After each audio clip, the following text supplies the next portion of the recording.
Hello there you guys, welcome to another one of my live videos, and today I'm just going to be officially updating you on some more current latest news. So just going to give my analysis on the Champions League games tonight of course as well. So as it does stand now, as we all know, Manchester City 4, Tottenham 3 this evening in the Champions League. Tottenham do go through on the away goals because over the two legs it was 4-4 of course as well. And what a great game of football that was tonight between Manchester City and Tottenham of course. A 7-goal thriller, of course, and what a game of football, that was tonight, full of goals, full of entertainment, incidents, controversy, VAR, of course, as well. So what a game of football, that was tonight, and that had been even fantastic, for not a lot of neutrals, as well. I'm potentially, as I did say, I'm very happy, I'm very delighted with this result, and I'm really glad, that Tottenham have knocked Manchester City out. Obviously, they're no longer bragging, that they're potentially, going to win the quadruple, Manchester City, and obviously, now Manchester City can't beat my club's my club's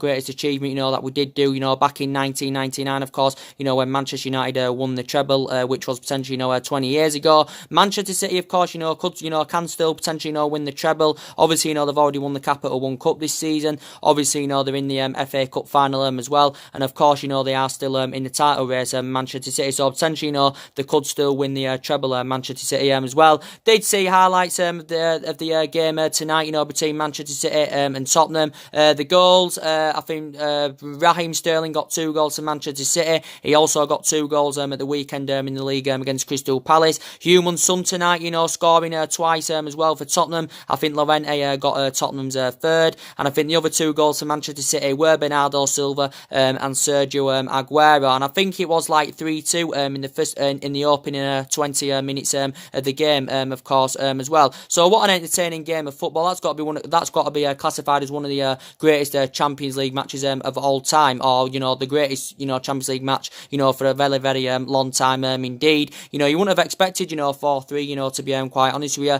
and obviously Tottenham will be really happy.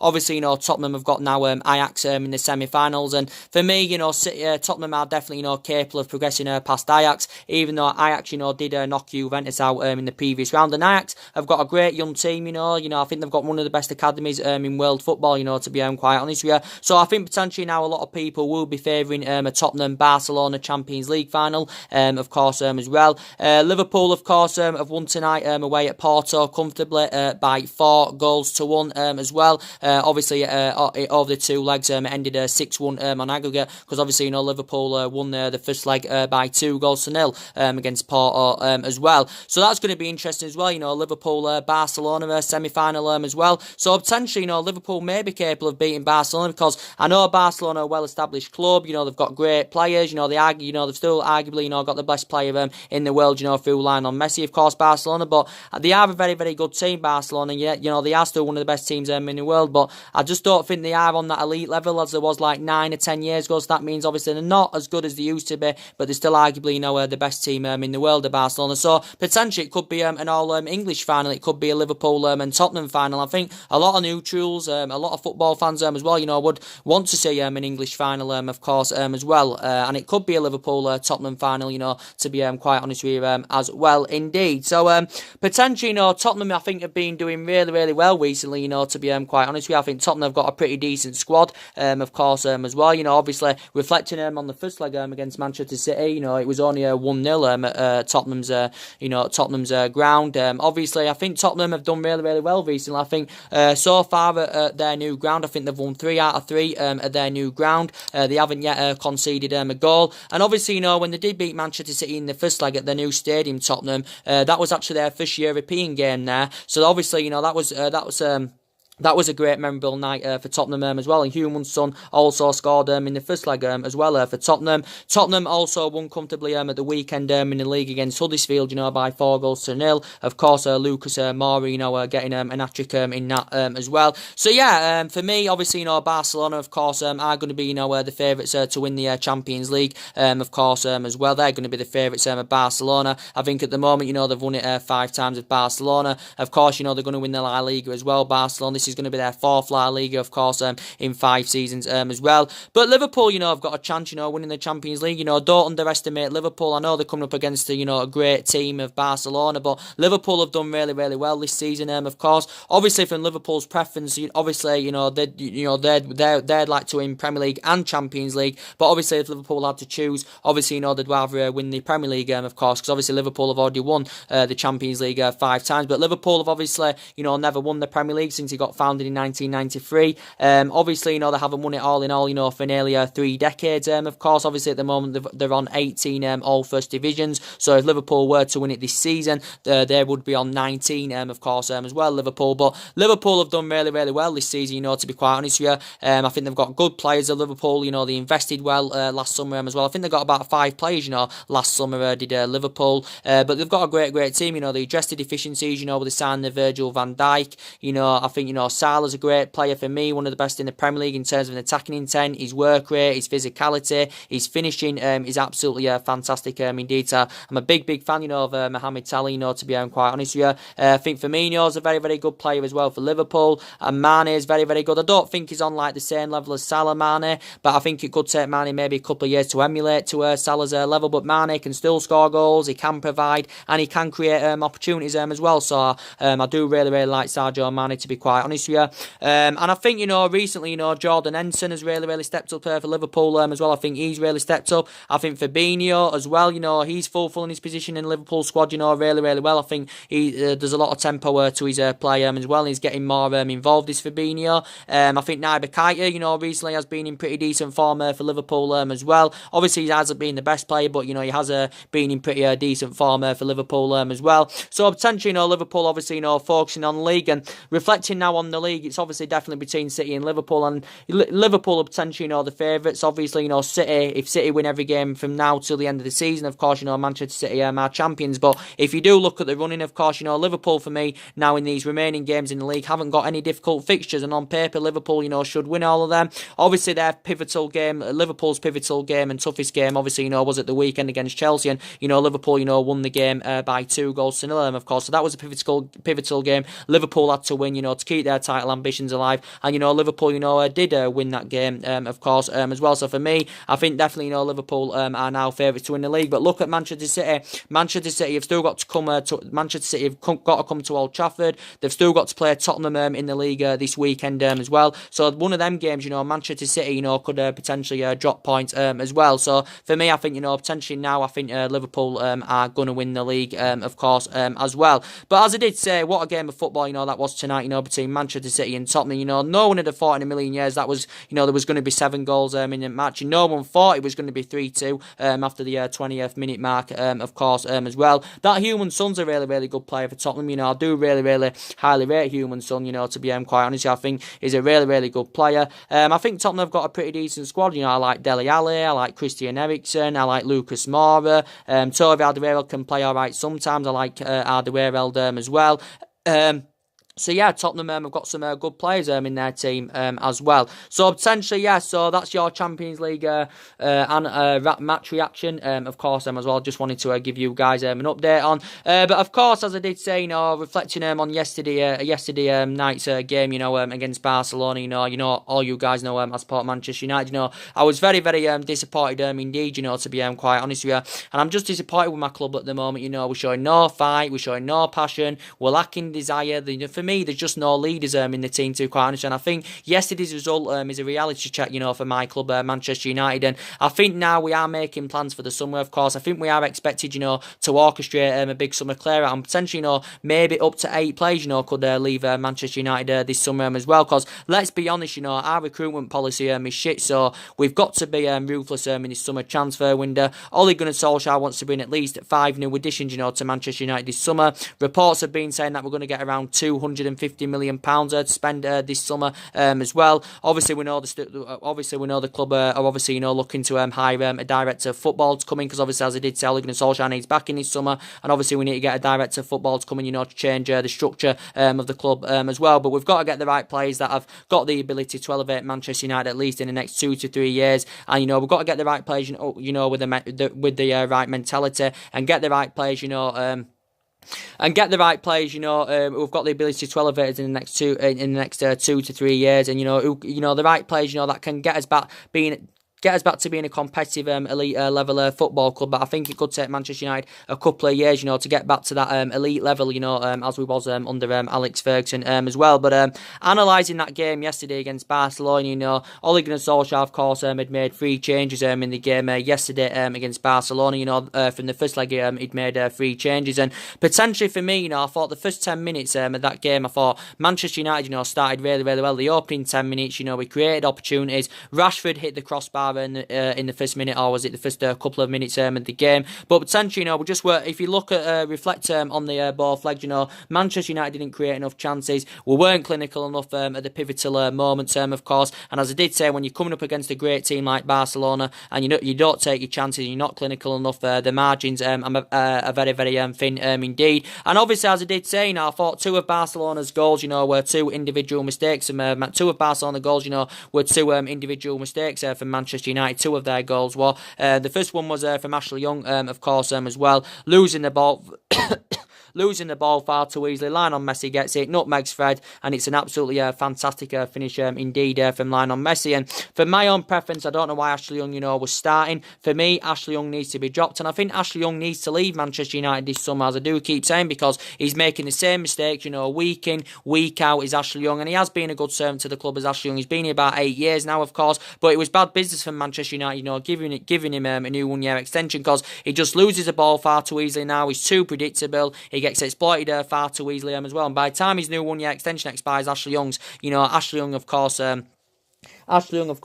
will be nearly 35 years of age, of course, as well. The second goal, 4 minutes later, that was De Gea's fault. I think, Messi striked it, went under David De Gea's arm. And I don't know what's happening, with David De Gea at the moment, to be quite honest with you. He's been a bit below par. He's potentially, definitely, the best goalkeeper in the world. But I think he's just made a couple of mistakes. He did it yesterday. He did it at the weekend against West Ham as well, that led to West Ham's equaliser. I don't know what it is. Is it something to do with a contract issue or something like that? Because Manchester United have not yet, come to an agreement, to get David De Gea a new contract term as well. So potentially, so that was potentially, David De Gea's fault as well. And we just weren't in the game, for 80 minutes, yesterday against Barcelona. But we did know how much of a difficult game it was going to be. Obviously, Barcelona, a great team, especially, the home record is absolutely fantastic indeed, especially in Europe. I think they're 31 now games unbeaten at the Nou Camp in Europe as well. So we did know it was going to be a very, very difficult game. Fair play to Coutinho, he took his goal,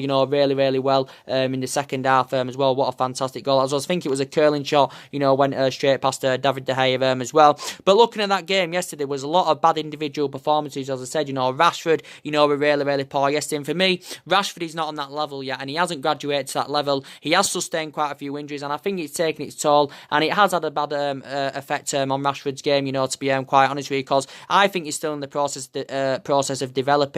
He's only 21 years of age, is Marcus Rashford, of course, and he's progressing up the ranks. He's been a United player, of course, since the age of 7. He's been in the senior squad, since 2016 as well. And he's not on Mbappe's level, and it'll take him at least a couple of years, to get anywhere on Mbappe's level as well. So he's been very, very poor, at least now for the last couple of months as Rashford. Martial was very, very poor yesterday as well. And as I did say, maybe Manchester United, maybe should have started Sanchez. I know we brought him on in the game, and I know he's crap, but I think, he may have risen to that occasion, to be quite honest, because obviously it is against his former club, as we all know. And Sanchez, considering the bad form of Martial and Lingard, probably in that particular game, probably may be more relevant. Sanchez probably may be more relevant than the likes of Martial and Lingard, of course, as well. But he did come on in the game, did Alexis Sanchez in the second half. But Martial, very, very poor. As I said, since he's recovered from injury, Anthony Martial,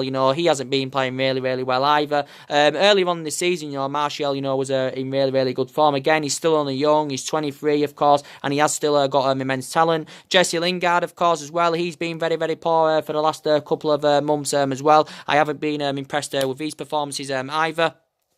Yesterday, again, Paul Pogba, very, very poor again for Manchester United. And let's be honest, since Ole Gunnar Solskjaer has come in as Manchester United, Paul Pogba has been one of Paul Pogba has been one of our most influential players, of course, as well. But most recently, Paul Pogba's performances, have just been way below par, to be quite honest with you. So I don't know what's going on with Paul Pogba at the moment as well. I do know there has been talks that Man United, are willing to offer him the captain's armband on a permanent basis, to convince him to stay at Manchester United, of course, as well. So there has been talks going on about that as well. But I haven't been impressed with Paul Pogba lately as well. So as I did potentially say, guys, what I did basically say on my reaction yesterday, potentially for me, there is some players now at this moment in time that aren't reliable, to represent Manchester United, week in, week out. So going into the game on Sunday against Everton, maybe Ole Gunnar Solskjaer, so drop some key players.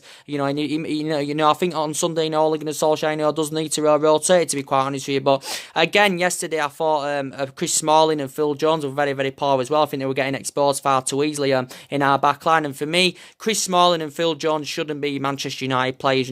Chris Smalling, this is 9th season now at Manchester United, of course. I think this is Phil Jones' like 7th or 8th season at Manchester United, and they're just potentially, not good enough, for Manchester United. Phil Jones and Chris Smalling. And Chris Smalling for me is a backup defender. Okay, he has done well, in quite a few games, since he did recover from that long-term injury. Because Solskjaer's been mainly going with Smalling and Vince Lindelof as a centre-back partnership. But I thought they were very, very poor yesterday. Chris Smalling and Phil Jones. Lindelof didn't have a bad game. At right back, I thought Lindelof did okay at right back. To be fair, Fred did okay in the midfield. And to be fair to Fred, I think he's recently stepped it up. To be quite honest with you, and I've been impressed with his performances. And I've been known for criticising Fred, in the past, and I still don't know if he is a long-term solution, Fred, but I have been known for criticising him in the past. But most recently, in the last 3 games, he has really, really stepped up to the plate. I think he's been supporting the defence very, very well. I think he's been feeding players ahead of him very, very well. Indeed, Fred. But yeah, he's probably more mobile and better on the ball, than the Nemanja Matic. So as it does stand now, probably if Fred is a better solution than the Nemanja Matic, of course, as well. Obviously, yesterday, we're missing Luke Shaw as well, through suspension. Obviously, Luke Shaw is suspended for the game this weekend against Everton. And Luke Shaw is a big, big miss on that left-hand side because he's our first choice left-back. He's still got a lot of years ahead of him, and he shows that ability to attack. And he can play out from the back, and he can make them overlapping runs. So Luke Shaw is quite reliable on that left-hand side, of course, as well. So you could say he was a miss yesterday as well. But yeah, we're expected, to orchestrate a big summer clear out, as I did say. Solskjaer's expected to get around 200 million pound, 250 million, to spend this summer. And Ole Gunnar Solskjaer's identified, the key positions where he thinks Man United needs strengthening up, and we need a right back, we need a right winger, we need a couple of additions in midfield. We possibly need a striker, we possibly need a backup striker as well. We also need a central defender. But you can see you can see the deficiencies in the squad, and obviously Ole Gunnar Solskjaer is still in the process of rebuilding this Manchester United team. But obviously now we're focusing on the league. Our aspirations, of course, is to get that top 4 this season. So obviously in that aspect, if we can get Champions League for next season, obviously in that aspect, as I said, it'll make us have more of a competitive summer window, attract players to the highest level as well. So that is very, very essential indeed. But don't forget, Ole Gunnar Solskjaer is still in the process of rebuilding this Manchester United team, because none of this squad is Ole Gunnar Solskjaer's, because he's inheriting 11 of Jose Mourinho's players. There's still some players here from Louis van Gaal. We do know Manchester United have spent a hell of a lot of money since Ferguson retired. We spent over like £700 million. We've seen players come in, we've seen players go. We've had different managers with different philosophies as well. So yeah, a lot of money has been spent at Manchester United, of course. But obviously we've got to be ruthless in this summer transfer window. Even though we've been recently in a bad vein of form, I still believe that Ole Gunnar Solskjaer is definitely the right man for Manchester United, and I do believe he can take this club forward, and I still think he's the right fit for Manchester United, and I still think he's the perfect fit for this Manchester United squad, of course, as well. You can blame him in some situations, where maybe some of the players is starting, what players, shouldn't be starting, of course, as well. So some of his team selections, you can mainly criticise, to be quite honest with you. But I'm getting some Manchester United fans that are saying Ole Gunnar Solskjaer out. They are absolutely deluded, currently saying that, because overall it has been very, very good under him. When he was interim manager, we had 3 fantastic months under Ole Gunnar Solskjaer. He was getting the best out of the group of the players as well. But I think since he's been named Manchester United manager permanently, it seems to have all gone wrong, for some reason as well, indeed. But as I did currently say, we do know players are going to leave Manchester United this summer, and I think, definitely Valencia is on his way out of the club. Obviously, the club opted against that decision, to give him that new 1-year extension. So we know Valencia is definitely on his way out this summer. I think he's probably going to MLS, is Antonio Valencia, but this is his 10th season now as a Manchester United player. I also think Marcos Rojo is definitely on his way out of the club as well as Marcos Rojo, because his career has been affected, the amount of injuries he's had as a Manchester United player. Thanks for your time, but you're not good enough. Chris Smalling, Phil Jones, I want them out of the club this summer as well. Potentially, if a new centre-back is to come in this summer, Eric Bay, could be possibly on his way out as well, because for me, Eric Bay's future is seriously in doubt, to be quite honest with you, and I do really highly rate him, but he's been in and out of the team this season. The likes of Jones and Smalling have been ahead of Eric Bay, of course, as well, so that's been Ole Gunnar Solskjaer's third choice, but Eric Bay is heading into his 4th season now as a Manchester United player, as we all know as well, but he's been in and out of the team this season as well. I also think Matteo Darmian possibly on his way out of the club this summer as well. Obviously, just recovered from long-term absence, but he's enjoyed a very difficult time here as a Manchester United player as Matteo Darmian, so I think he's possibly on his way out in the summer. He probably may make a return back to Italy, because he did spend a lot of his career in Italy, when he was younger. We possibly know Ander Herrera is probably on his way out of the club in the summer as well, and obviously now we're obviously emphasising a couple of targets that could replace Ander Herrera in that midfield again. Ander Herrera has been a great servant to the club, don't get me wrong. Man United have been locked in contract negotiations, but recent reports actually came out the other week saying that Ander Herrera is demanding £200,000 a week from Manchester United to sign a new contract and to remain loyal to the club. Reportedly, Man United were not willing to meet his £200,000 a week wage demand, so he's agreed a deal to join PSG on a 3 at the end of the season, and I think it is a 3-year deal. He's agreed with around, I think, £150,000 a week. Herrera hasn't been playing recently, of course, obviously, due to that he's been out with a knock injury, or is it something to do, with the rumours linking him with PSG in the summer? I do not know. So is he purposely, getting dropped? But he did initially say, he had a knock injury, so it's looking likely he's going to be going as well. Definitely, I want Sanchez out of this club in the summer as well, because Sanchez is just not good enough for Manchester United. He's aging up, he's 30, he's lost that yard of pace, he's no longer playing to the highest level, and Sanchez for me, when he's played, he just looks so restricted. He just looks as though he hasn't been getting that freedom, and he just hasn't fitted under Ole Gunnar Solskjaer's system, to be quite honest with you. Obviously, he has sustained, quite a few injuries as a Manchester United player as well. Just recently recovered from a knee injury, and I think prior to yesterday, I think he missed the last 5 or 6 games, was it, something like that as well. And the amount of injuries he's had, how inconsistent he's been, that's just not good enough, for a player. That is our highest player, because he's our highest paid player at the club. He's also the highest paid player in the Premier League as well. So it's potentially, not good enough. I did say what he's currently earning, it's taking its toll, and it's having a bad effect on our wage structure, to be quite honest, because now we've got quite a few players, that are demanding quite a bit more money as well. Lukaku possibly on his way out of the club in the summer. Lukaku is well Premier League proven. He's got a good pedigree in the Premier League. His goal scoring form is very good. He's Romelu Lukaku's, but I think he could be on his way out this summer. We've paid about £75 million, for Lukaku a couple of years ago from Everton. But for me, Lukaku, he's not reliable enough. His finishing's not that good. He doesn't get enough of them runs in behind. And for me, he's just not reliable. His first touch concerns me. He's a big game bottler as well. So I think his agent has revealed that he could be open to leaving Manchester United this summer. You've got Juan Mata as well. Juan Mata, of course. Some people are saying, he doesn't fit under Ole Gunnar Solskjaer's system, mainly not first choice anyway, and he is aging up now. He's Juan Mata, he's 30 years of age. Don't get me wrong, he has been a good servant, to the club as Juan Mata. This is his 5th season now as a Manchester United player. Overall, he's got a great pedigree in the Premier League as well as Juan Mata. But for me, potentially, he's not really, playing to the highest level anymore. If we were to get him a new contract, obviously, it'd probably be a 1-year extension, because we're not going to give him a long-term contract, considering that Juan Mata is age 30 now as well. But yeah, he's had a lot of years in the Premier League as Juan Mata, and I still really like him indeed. But yeah, he could be possibly on his way out in the summer as well. So we are expected, to orchestrate a big summer clear out. Obviously, we've got Paul Pogba as well. Obviously, we do know that, Paul Pogba has been linked to a move to Madrid, as I said. But he's got to really step up to the plate as Paul Pogba. Because most recently, he's been in a bad vein of form, of course, as well.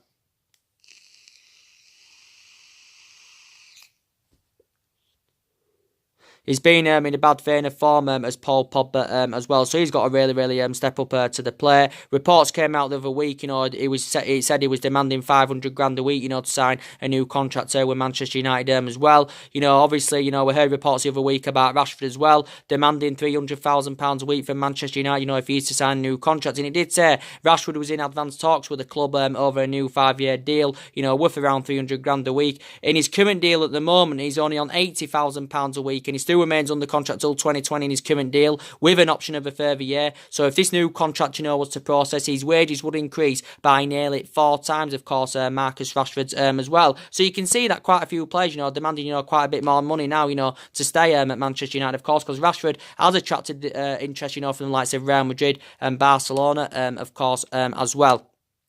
So yeah, we're expected to orchestrate a big summer clear out. Of course, Manchester United have got Everton at the weekend. Of course, a preview will be coming up for that later on this week. Then our next 2 home games, of course, are Manchester City and Chelsea, and they're going to be 2 difficult games. Indeed, potentially Solskjaer did say we need 15 points. We obviously got 3 of those points at the weekend against West Ham. But yeah, I think from now we've got to win every game to the end of the season, of course, to keep our top 4 ambitions alive as well, indeed. But for me, Solskjaer's still the right man for United, of course. He knows everything about the club. He hasn't really got the experience. He hasn't got a great managerial pedigree, don't get me wrong, but I still believe he can take this club forward as well. So anyway, guys, drop your comments, likes below on the channel. If you do, consider subscribe as always, and take care. God bless. See you all again very soon.